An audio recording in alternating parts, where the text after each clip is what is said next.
Buenas noches, estamos en el aire, soy Lourdes Evans. Estamos leyendo The Midnight Library de Matt Haig. Hoy nos toca el capítulo Ryan Bailey.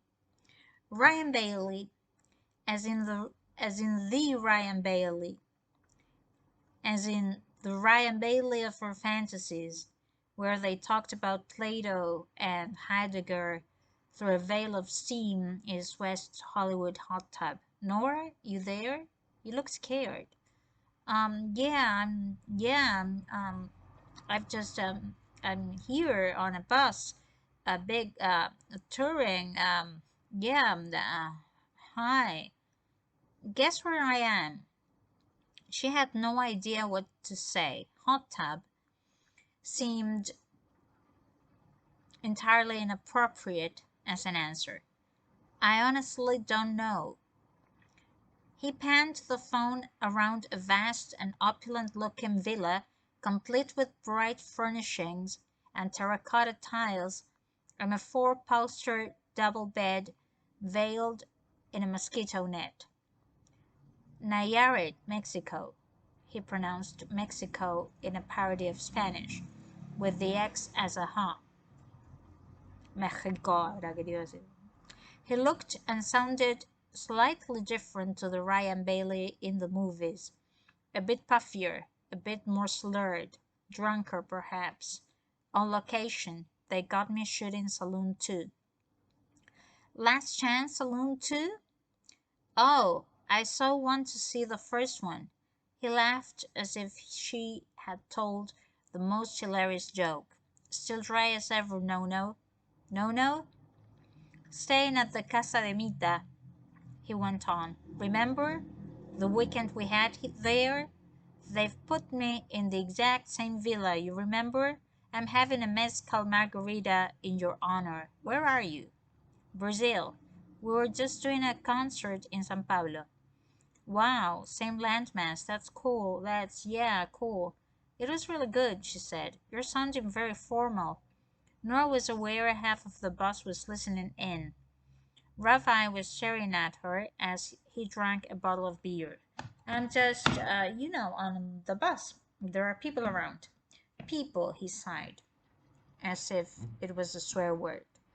There are always people. That's a fucking problem. But hey, I've been thinking a lot recently about what you said on Jimmy Fallon. Nora tried to act as if every sentence he said wasn't an animal running into the road. What did I say? You know, about how it just ran its course, me and you. How there were no hard feelings. I just want to thank you for saying that because I know I'm a difficult fucking person. I know that. But I'm getting work for that. The therapist I'm seeing is really fucking good. That's, great. I miss you, Nora. We had great times. But there is more to life than fantastic sex. Yes, said Nora, trying to keep her imagination in check. Absolutely. We had all kinds of great, but you were right to finish it. You did the right thing. In the cosmic order of things, there is no rejection, there is only redirection. You know, I've been thinking a lot about the cosmos. I've been tuning in, and the cosmos has been telling me I need to get my shit together. It's balance, man. What we had was too intense, and our lives are too intense, and it's like Darwin's third law of motion about an action leading to a reaction. Something had to give. And you were the one who saw that, and now we're just particles floating in the universe that may reconnect one day at the Chateau Marmont. She had no idea what to say. I think that was Newton. What? The third law of motion. He tilted his head like a confused dog. What? Never mind, it doesn't matter, he sighed. Anyways, I'm going to finish this margarita because I've got an early training session. Mezcal, you see, not tequila. Got to keep pure. Got this new trainer, this MMA guy. It's intense. He's intense. Okay. And no. Yeah? Can you just call me your special name for me again? You know the one. Obviously, yeah, course. She tried to think what it could be. Rye bread? Play-Doh? I can't. People? She made a show of looking around. Exactly, people. And now that we've moved on with our lives, it seems a bit inappropriate. He smiled a melancholy smile. Listen, I'll be there for the final LA show. Front row, Staples Center. You won't be able to stop me, got it? That's so sweet. Friends forever? Friends forever. Sensing they were nearing the end of the conversation, Nora suddenly had something to ask. Were you really into philosophy? He burped. He was strange. It was strange how shocking it was to realize that Ryan Bailey was a human being in a human body that generated gas. What? Philosophy years ago when you were playing Plato in the Athenians. You gave an interview and you said you read a lot of philosophy. I read life, and life is a philosophy. Nora had no idea what he meant, but deep down she was proud of his other version of her for dumping an A-list movie star. I think you said at the time you read Martin Heidegger. Who's Martin Hot Dog? Oh, it was probably just press bullshit, you know. You say all sorts of bullshit. Yeah, of course. Adios, amiga. Adios, Ryan. And then he was gone, and Joanna was smiling at her, saying nothing. There was something teacherly and comforting about Joanna. She imagined that this version of herself liked Joanna. And then she remembered she was supposed to do a podcast on behalf of a band where she didn't know the names of 50% of its members, or the title of their last album, or any of their albums. The coach pulled up at a grand looking hotel outside of town. Fancy cars with darkened windows, palm trees wrapped in fairy lights, architecture from another planet. A former palace, Joanna told her, designed by a top Brazilian architect. I forget his name. She looked it up. Oscar Niemeyer, she said, after a moment. Modernist. But this is meant to be more opulent than his usual stuff. Best hotel in Brazil.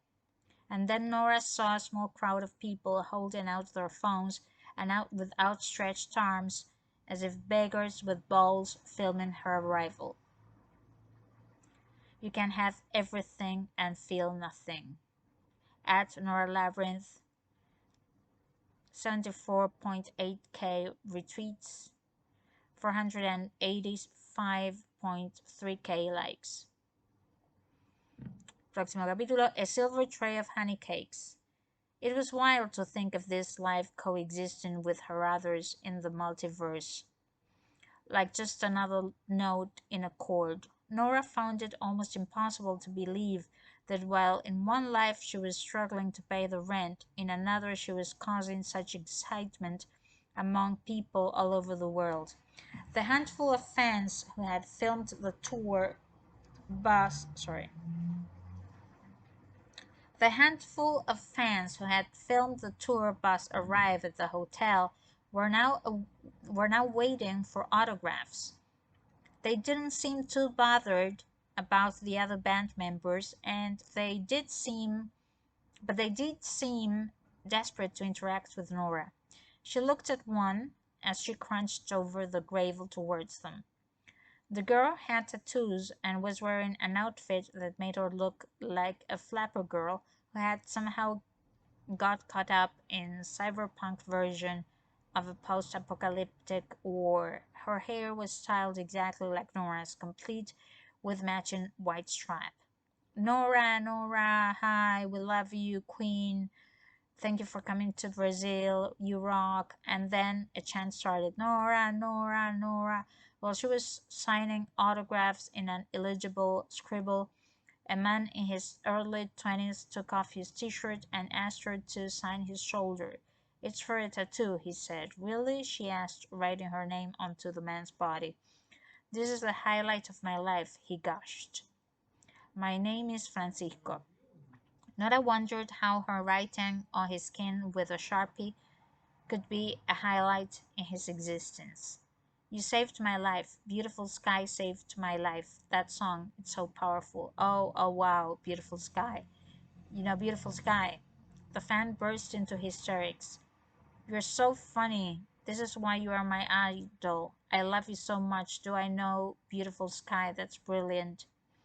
Nora didn't know what to say. That little song she had written when she was 19 years old at university in Bristol had changed the life of a person in Brazil. It was overwhelming. This clearly was the life she was destined for. She doubted that she would ever have to go back to the library. She could cope with being adored. It was better than being in Bedford, sitting in the number 77 bus, humming sad tunes to the window. She posed for selfies. One young woman looked close to tears. She had a large photo of Nora kissing Ryan Bailey. I was so sad when you broke up with him. I know, yeah, it was sad, but things happen. It's a learning curve. Joanna appeared at her arm and gently guided her towards the hotel.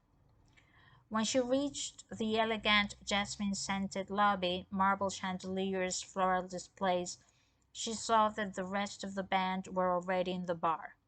But where was her brother? Maybe he'd been schmoozing the press somewhere else. As she started to move towards the bar, she realized that everyone, concierge, receptionists, guests, was looking at her. Nora was about to finally seize the opportunity to ask about her brother's whereabouts when Joanna beckoned over a man who was wearing a t-shirt with the labyrinth printed on it in a retro sci-fi movie font. The guy was probably in his 40s with a graying beard and thin hair, but he seemed intimidated by Nora's presence. He did a tiny bow when he shook Nora's hand. I'm Marcelo, he said. Thanks for agreeing to the interview. Nora noticed another man behind Marcelo, younger, with piercings, tattoos, and a big smile, holding recording equipment. We've reserved a quiet space in the bar, Joanna said, but there's people. I think we had better do this in Nora's suite. Sorry. Great, said Marcelo. Great, great. And as they walked over to the lift, Nora glanced back at the bar and saw the other members. Maybe you'd like to speak to the others too, she said to Marcelo. They remember things I don't, a lot of things. Marcelo smiled and shook his head and delicately said, It works better this way, I feel. Oh, okay, she said. Every eye was on them as they waited for the lift to arrive. Joanna leaned into Nora. Are you okay? Of course, yeah, why? I don't know, it's just you seem different tonight. Different how? Just different. As they got in the lift, Joanna asked another woman, one Nora recognized from the coach, to bring some drinks from the bar, 2 beers for the podcaster, and sparkling mineral water for Nora, and a caipirinha for herself. And bring them up to the suite, Maya. Maybe I am teetotal in this life, thought Nora, as she walked out of the lift and along the plush salmon pink carpet to her suite. And then, as she entered it, she tried to act like this was all perfectly normal. This gigantic room leading to another gigantic room, leading to a gigantic bathroom. There was a vast bouquet of flowers for her, with a note signed by the hotel's manager. Wow, she resisted saying, as she gazed around at the lavish furnishings, the sweeping floor-to-ceiling curtains, the pristine white bed, the size of an acre, or acorn, I say, the TV the size of a small cinema, the champagne on ice, the silver tray full of Brazilian honey cakes, and as the card informed them. Don't suppose you'll be having any of these, said Joanna, taking one of the little delicacies from the tray. Now you're on that new plan. Harley said I had to keep an eye on you. Nora watched Joanna bite into one of the cakes and wondered how good any plan could be if it didn't involve eating something so clearly delicious as a Brazilian honey cake. She had no idea who Harley was, but she knew she didn't like them. Also, just so you know, the fires are still going on in LA and they're evacuating half of Calabasas now, but hopefully it won't get as high as your place. Nora didn't know whether to be pleased at the idea of having a house in LA or worried that it was about to go on fire. The two Brazilian podcast guys took a few moments to set up their equipment, and Nora sunk herself into the vast sofa in the living area as Joanna, attending to a few rogue crumbs around her mouth with a heavily manicured finger, explained that their music podcast, Awesome, was the most popular in Brazil. Great demographics, Joanna enthused. I don't know. And the numbers are stratospheric. It's totally worth doing. And she stayed there, watching like a hawk mother as the podcast began.